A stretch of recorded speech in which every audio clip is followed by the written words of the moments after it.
ಚನ್ನರಾಯಪಟ್ಟಣದ ಬಾಲಕಿಯರ ಸರ್ಕಾರಿ ಪ್ರೌಢಶಾಲೆಯಲ್ಲಿ ತಾಲೂಕು ಕಾನೂನು ಸೇವಾ ಸಮಿತಿ ವಕೀಲರ ಸಂಘದ ವತಿಯಿಂದ ಅಂತಾರಾಷ್ಟ್ರೀಯ ಮಕ್ಕಳ ದಿನಾಚರಣೆ ಕಾರ್ಯಕ್ರಮ ಹಮ್ಮಿಕೊಂಡಿದ್ದು, ಕಾರ್ಯಕ್ರಮವನ್ನು ನ್ಯಾಯಾಧೀಶೆ ಅರುಣ್ ಕುಮಾರಿ ಉದ್ಘಾಟನೆ ಮಾಡಿದರು. ಕಾರ್ಯಕ್ರಮದಲ್ಲಿ ಶಾಲೆಯ ಮುಖ್ಯ ಶಿಕ್ಷಕ ರಮೇಶ್ ಹಾಗೂ ವಕೀಲರ ಸಂಘದ ಕಾರ್ಯದರ್ಶಿ ಕುಮಾರ್, ಸಹ ಕಾರ್ಯದರ್ಶಿ ಶ್ವೇತಾ ಹಾಗೂ ವಕೀಲ ಮಂಜೇಶ್ ಸೇರಿದಂತೆ ಇತರರು ಉಪಸ್ಥಿತರಿದ್ದರು.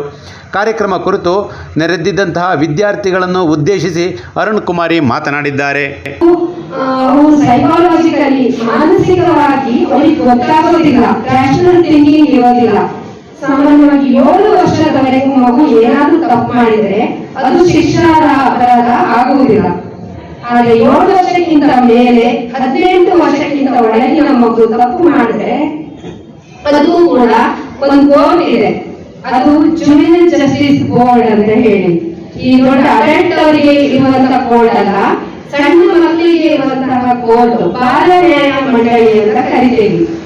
ಸೊ ಆ ಕೋರ್ಟ್ ನಲ್ಲಿ 7 ವರ್ಷಕ್ಕಿಂತ ಹೆಚ್ಚಿನ ವಯಸ್ಸಿನ ಮಗು, 18 ವರ್ಷಕ್ಕಿಂತ ಒಳಗಿನ ವಯಸ್ಸಿನ ಮಗು ತಪ್ಪು ಮಾಡಿದ್ರೆ ಅಲ್ಲಿ ಟ್ರಯಲ್ ಅಂದ್ರೆ ವಿಚಾರಣೆಯನ್ನ ನಡೆಸಲಾಗುತ್ತೆ.